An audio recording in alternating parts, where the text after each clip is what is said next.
noches, bienvenidos a Focos.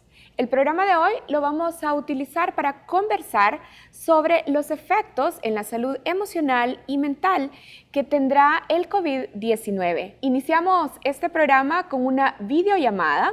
En esta videollamada nos acompaña Gloria Dada. Ella es doctora en Psicología Clínica y de la Salud. Además es máster en Terapia Cognitivo-Social y es directora clínica del Centro Arboretum. Gloria, bienvenida a Focos. Muchas gracias a ustedes por abordar ese tema tan importante. Para mí es un gusto estar compartiendo con ustedes. Gloria, diferentes especialistas han destacado que la emergencia por COVID-19 ha representado incertidumbre, rutinas diarias alteradas, presiones económicas, aislamiento social, miedo. ¿Qué padecimientos emocionales están relacionados con estos factores que estaba enlistando? Pues Karen, es bien interesante que justamente tengamos ahora esta conversación. El día jueves 14, la Organización Mundial de la Salud lanzó un comunicado advirtiendo sobre las consecuencias a nivel global que esta pandemia va a tener sobre la salud mental. Y en base a eso, pues invitando a los diferentes países y a los gobiernos, pero también a las comunidades a que se hicieran medidas para abordar esas necesidades de tratamiento y de apoyo psicológico con las que nos íbamos a encontrar.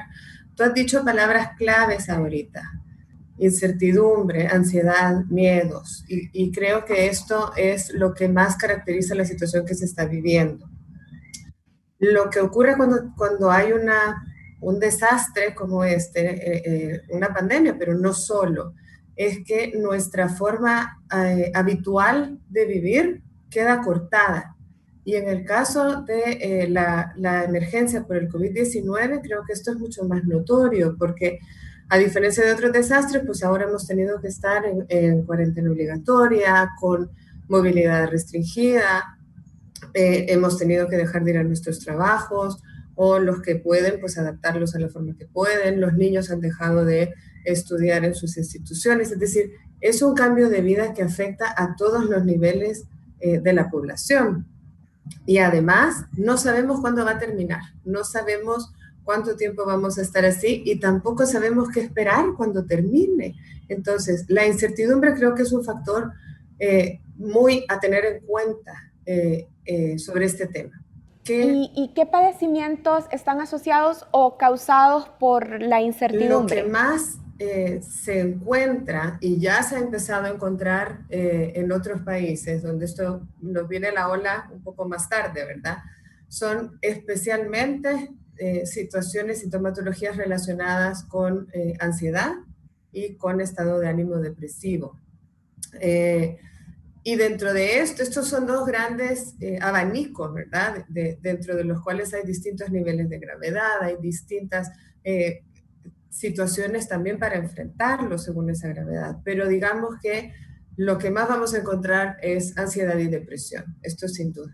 Gloria, decías que toda la población, todos estamos afectados por esta situación, pero ¿cuáles son los grupos que son más vulnerables a sufrir padecimientos emocionales en este contexto de emergencia? Toda la población está afectada, puesto que esta pandemia nos afecta a todos, nos ha supuesto cambios a todos y cada uno de nosotros. Lo que pasa es que en diferentes magnitudes y además cada uno tiene diferentes, digamos, recursos para enfrentarlo. Mientras más recursos personales tiene uno, no me refiero solo a recursos económicos, me refiero a estrategias de enfrentamiento, a una red de apoyo, es decir, hay una serie de cosas que me van a permitir, al terminar la pandemia, recuperar mi vida tal y como la había dejado, más rápido o no. Y mientras esa vuelta a la vida normal sea más rápida, menos consecuencias a nivel psicológico voy a tener. Ahora, esto a nivel general, Karen, sí te puedo decir que hay ciertos grupos que tienen una vulnerabilidad más alta. Por ejemplo, grupos desfavorecidos a nivel económico. ¿Por qué? Porque las consecuencias de esta pandemia y las preocupaciones que esto causa no se van a terminar cuando se acabe la cuarentena. Mientras menos recursos económicos tenés, el tener que dejar de percibir un ingreso por tanto tiempo va a tener consecuencias más a largo plazo y por lo tanto la angustia actual se va a prolongar y posiblemente va a ser más acentuada. Grupos de primera línea, médicos, enfermeras, que están todos los días trabajando con los pacientes, que están todos los días tratando de salvarle la vida a los pacientes y viendo cómo los recursos que hay a disposición de salud no alcanzan. Esas son situaciones de altísimo nivel de estrés y por lo tanto ellos son poblaciones con más vulnerabilidad. Personas que no tienen una buena red de apoyo, personas que no tienen muchas habilidades o no tienen las capacidades formadas todavía para poder comprender o expresar con claridad lo que están sintiendo ante la pandemia. Y me refiero, por ejemplo, a los niños. Los niños han sido quizás los grandes ignorados en esta pandemia, como si los adultos pensáramos que no se dan cuenta de lo que está pasando. Y lo que pasa es que si uno se los explica al nivel que ellos lo puedan entender y les ayuda a que expresen lo que están sintiendo, porque ellos no tienen la misma capacidad de análisis que puede tener un adulto, eso también va a evitar que tenga consecuencias más adelante. Bueno, ya estamos hablando, ya mencionaste algunos grupos vulnerables, pero junto a la pandemia, junto a la emergencia, también se está denunciando el aumento de la violencia hacia las mujeres y los feminicidios. El confinamiento, en lugar de ser una medida de protección, se está volviendo una amenaza para muchas mujeres que conviven con sus parejas. Desde el ámbito psicológico, ¿cuáles son los síntomas o las señales de alerta para identificar a las víctimas de violencia doméstica? Aquí quiero decirte otra cosa. Las personas que ya tienen dificultades psicológicas también son otro grupo vulnerable. ¿Por qué? Porque a todos este cambio, esta circunstancia tan especial nos va a acrecentar nuestra forma de ser, nuestras conductas buenas y malas, ¿verdad? Hay gente que es muy altruista y que ante esto su altruismo reluce todavía más. Pero si uno tiene estrategias no funcionales, vamos a decir, para lidiar con las situaciones de estrés, ahora mismo se está poniendo muy a prueba. Entonces, tú mencionas la violencia hacia la mujer, yo también te diría la violencia hacia los niños está aumentando, no solo aquí, España, por ejemplo, ha hecho estudios sobre el incremento de la violencia intrafamiliar hacia la mujer, hacia los niños. ¿Por qué? Porque muchas veces este descontrol, esta violencia es una forma de sacar la frustración, de sacar el miedo, de sacar el enojo, de sentir que soy potente hacia algo de parte del agresor. Y como ahora mismo todo eso quizás está más a flor de piel, la gente está más irritable, está menos capaz de estar en control, han aumentado los niveles de consumo de alcohol en poblaciones vulnerables también y eso tiene un efecto. Entonces, es más fácil que alguien que ya tenía una conducta agresiva en estos momentos se incremente más. Entonces, ¿qué puede hacer la persona que está conviviendo con una persona agresiva? Bueno, primero, ver todas estas señales, ¿verdad? Está consumiendo más alcohol, cuidado. No tiene otras formas de enfrentar su frustración, no se está aislando, solo está hablando con nosotros en la casa, se está descargando solo con nosotros en la casa. Habrá, aunque sea un amigo con el que pueda hablar, con el que pueda conversar, su mamá, alguien fuera que le pueda, a quien no tenga acceso a manera de agresión, pero con quien pueda sacar esta frustración de otras maneras. Y por supuesto tomar las medidas habituales, ¿verdad? Llamar a servicios de prevención y de atención a las víctimas. Esto sin duda. Ahora, Gloria, los vecinos, los familiares, nosotros mismos, ¿cómo podemos identificar o autoidentificar si somos víctimas de violencia o si estamos ante un caso en el que niños o mujeres son víctimas de violencia en el hogar? Esta es una pregunta muy importante que estás haciendo, Karen. Mucha gente cree que la violencia se trata simplemente de golpes y los golpes son un escalón dentro de esa amplia escalera que supone la violencia, ¿verdad? La violencia es cualquier conducta que significa una agresión hacia el otro, un pasar encima de la dignidad del otro y atentar contra su integridad, contra su dignidad y contra su vida muchas veces, ¿verdad? Pero no hay que llegar a ese nivel para considerarlo una agresión. Si hablamos de insultos, de menosprecio, de restricciones con respecto al acceso a ciertos bienes que son familiares, a conversaciones que se puedan tener con otros miembros de su familia, por ejemplo. Todas esas son formas de sobrecontrol y de agresión y tenemos que tenerlas en cuenta porque la violencia doméstica tiende a ir en escalada. Se puede empezar por un insulto y después ir subiendo, ¿verdad? Hasta llegar a niveles de peligrosidad cada vez más grandes.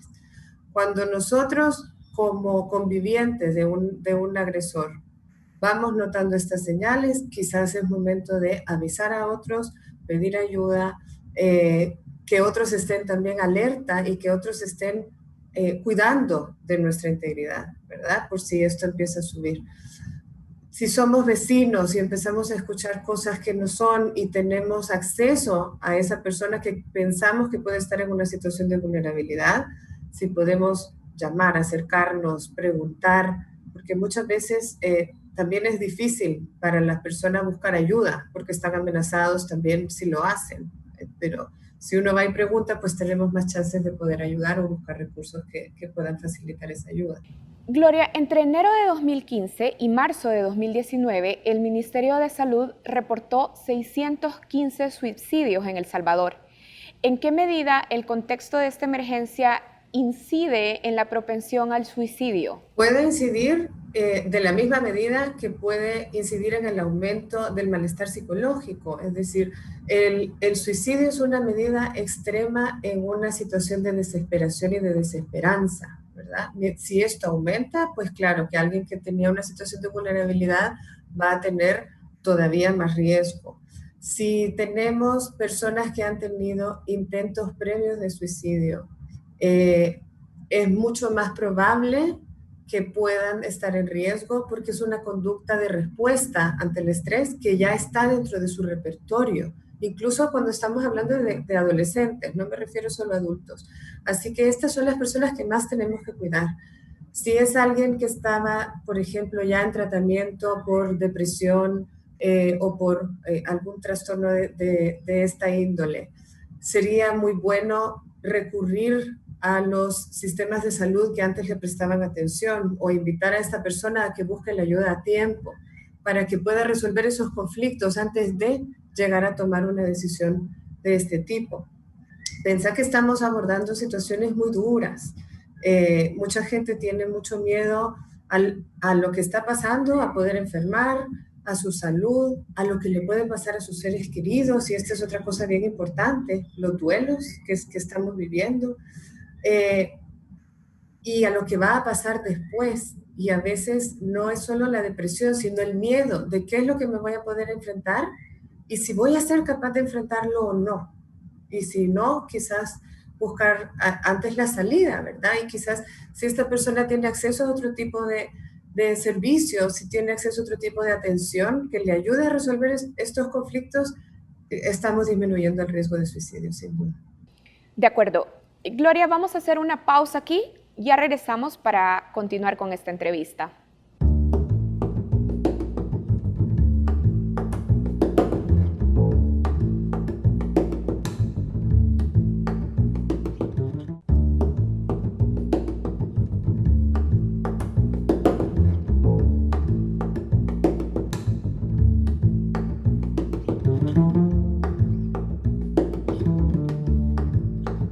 Continuamos en la mesa de entrevista de Focos. Si quieren unirse a la conversación sobre el tema que estamos desarrollando, pueden hacerlo desde redes sociales utilizando la etiqueta Salud Mental en Focos. La entrevista de esta noche la desarrollamos a través de una videollamada con Gloria Dada. Ella es doctora en Psicología Clínica y de la Salud.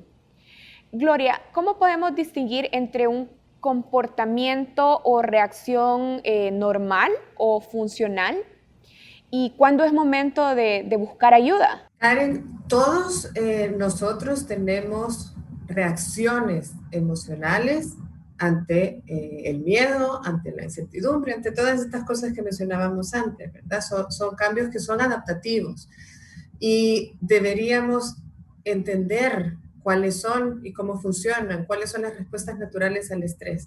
Ahora, cuando estas respuestas que pueden ser naturales al estrés, y ya te voy a mencionar algunas a modo de ejemplo, se prolongan en el tiempo, es decir, no es que me surgen hoy y luego se me pasan y quizás después me vuelven a surgir, sino que paso 4 o 5 días de esta manera y no cambia, no levanta. O me está interfiriendo con poder tener un mínimo de normalidad dentro de todos los cambios a los que estamos sometidos para poder seguir enfrentando las situaciones cotidianas. Es un buen momento para pedir ayuda. No es exagerado, no tenemos que llegar a límites extremos para pedir ayuda. Mientras más pronto lo hagamos, más fácil es revertir. Y cuando te decía cuáles son estas cosas que pueden ser naturales hasta un cierto punto, pero que deberían de llamar nuestra atención o prestarles atención, mejor dicho, si se empiezan a prolongar en el tiempo. Tenemos respuestas a nivel de conducta, por ejemplo. Sentir un bajón muy marcado en mis niveles de energía cotidiana. Estar muy irritable, muy enojado, sobresaltarme ante las situaciones, meterme en discusiones frecuentes, reaccionar con preocupación excesiva, llorar muy frecuentemente sin motivo específico, que me entran estas ganas de llorar incontrolables, dificultades o falta de interés en relacionarme con otros, aunque sea de forma remota, y otras conductas de riesgo, por supuesto, como el incremento en los niveles de ingesta de alcohol o el consumo de drogas, son conductas a las que debemos estar atentos. Ciertos síntomas físicos, como por ejemplo alteraciones en el ritmo del sueño, dolor de estómago, dolores de cabeza frecuentes, dolores musculares, dolores de espalda, que se prolongan en el tiempo, pérdida de apetito, exceso de apetito, exceso de ingesta, formas de pensar o formas de cognición que cambian, dificultades en la memoria, en la concentración, en el resolver situaciones cotidianas que antes hacía con facilidad. Y por supuesto a nivel emocional, pues los sentimientos de miedo, de angustia, de desolación, de desesperanza, sentirse solo. No me refiero a estar solo por el aislamiento, sino sentirme que no cuento con nadie. Esto puede surgir, como decía antes, pero si es una cuestión que se prolonga, es bueno pedir ayuda. No necesariamente la ayuda profesional tiene que ser nuestro primer paso. Puede serlo, pero a veces descargar ese malestar con un ser querido, con un amigo cercano, poder, decimos, ventilarlo, ¿verdad? Puede ayudar a que esos niveles de estrés bajen. Si aún así no bajan, entonces sí quizás necesitamos ayuda profesional. Ahora, Gloria, ¿dónde se puede buscar ayuda profesional en esta situación desde el confinamiento? Esa es una muy buena pregunta, Karen. A ver, el Ministerio de Salud, junto con otras instituciones, crearon muy al principio de la cuarentena una red de apoyo con psicólogos y psiquiatras, algunos como parte del seguro social y otros psicólogos y psiquiatras voluntarios que atendían llamadas en situaciones de emergencia. Este es un recurso que todavía está. Ahora, una llamada de emergencia es un recurso genial para algunas personas, pero hay otras personas que necesitan tener un tratamiento de forma más continuada. Y quizás eso es lo que no estamos pudiendo darle a la población, porque en El Salvador no se cuentan con mecanismos de regulación de terapia a nivel remoto, de teleterapia, como se llama en otros sitios, ¿verdad? De atención mental a través de una videollamada o de una teleconferencia. No está previsto en nuestro código de salud. Entonces, la Junta de Vigilancia de la Profesión ha estado tratando de acoplarse pero sin tener precedentes. Entonces, sí que ahora ya se está dando atención, hay ciertos recursos que incluso se pueden gestionar a través de redes sociales, por ejemplo, se puede pedir una cita con un psicólogo. Si usted que está viendo el programa ya estaba en un tratamiento previo con algún profesional, no dude en contactarlo y preguntarle si está prestando servicios de manera remota, porque continuar con su terapeuta, que ya lo conoce, que ya sabe su historial, es la mejor forma de darle atención ahora, pero sí ya se está haciendo de forma remota. Gloria, al ministro de Salud se le ha estado preguntando sobre la atención a la salud mental que está ofreciendo el gobierno salvadoreño en el contexto de esta emergencia. Tenemos las declaraciones que da sobre este tema, sobre este punto específico el ministro de Salud. Vamos a verlas. Hemos puesto a disposición el personal de atención psicológica y de apoyo para terapia cognitiva en el sentido de poder brindar esa estrategia, pero las características particulares de nuestro país a veces generan que la población no se sienta cómoda con una atención psicológica. Sin embargo, todos los esfuerzos y toda la disposición por parte del Sistema Integrado de Salud para dar la provisión de servicios en la ayuda, en la terapia psicológica, en la terapia cognitiva y el apoyo en la salud mental está planificado. Bueno, ahí veíamos las declaraciones del ministro de Salud. Me gustaría saber cuál es tu lectura sobre la respuesta que se ha ofrecido. ¿Es cierto que está disponible la atención de salud emocional y mental?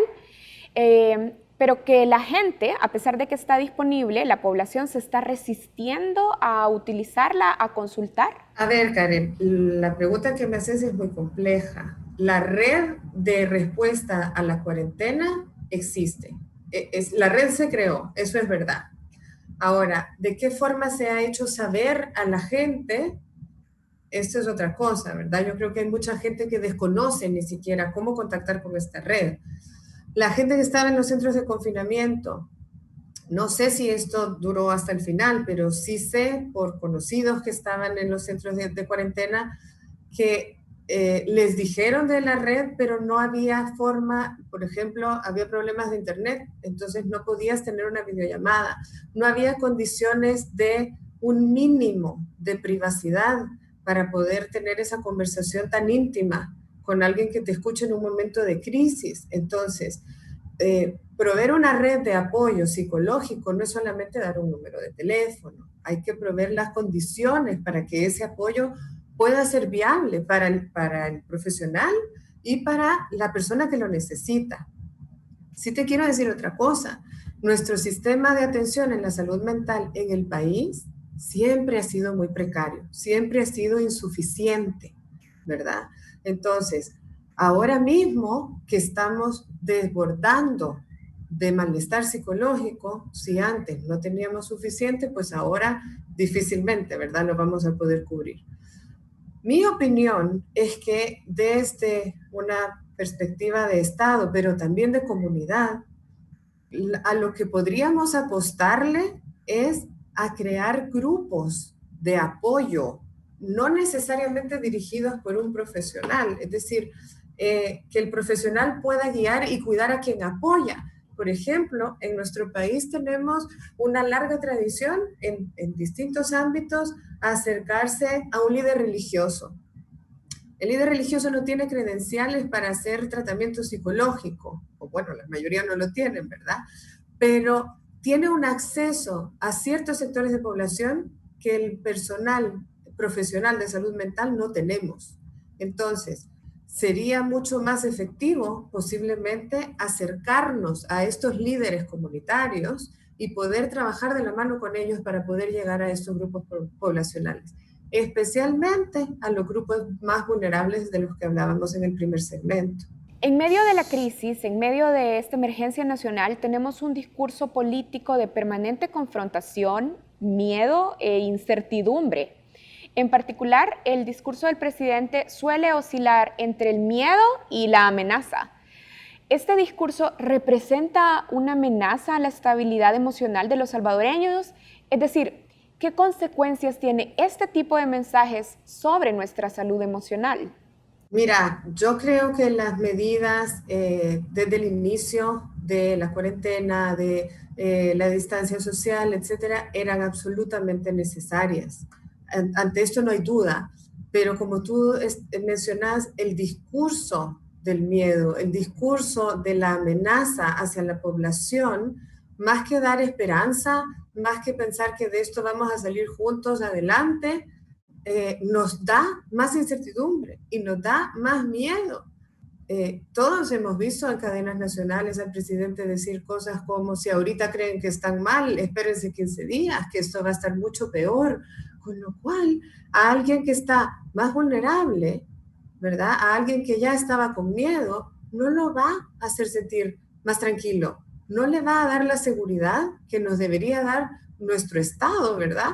De que vamos a salir adelante. Si no, nos da más preocupación y no sabemos, no hay garantías de que vayamos a tener ningún tipo de apoyo después de esto. Entonces, definitivamente creo que en lugar de aliviar puede incrementar la problemática. Yo, hablando con muchas personas, me cuentan que tienen problemas para dormir, que están muy ansiosos, que le dan vueltas y vueltas en la cabeza después de la cadena nacional al discurso del presidente, y creo que es justamente por eso que tú estabas diciendo, es un discurso cargado de amenaza y cargado de más incertidumbre para la población.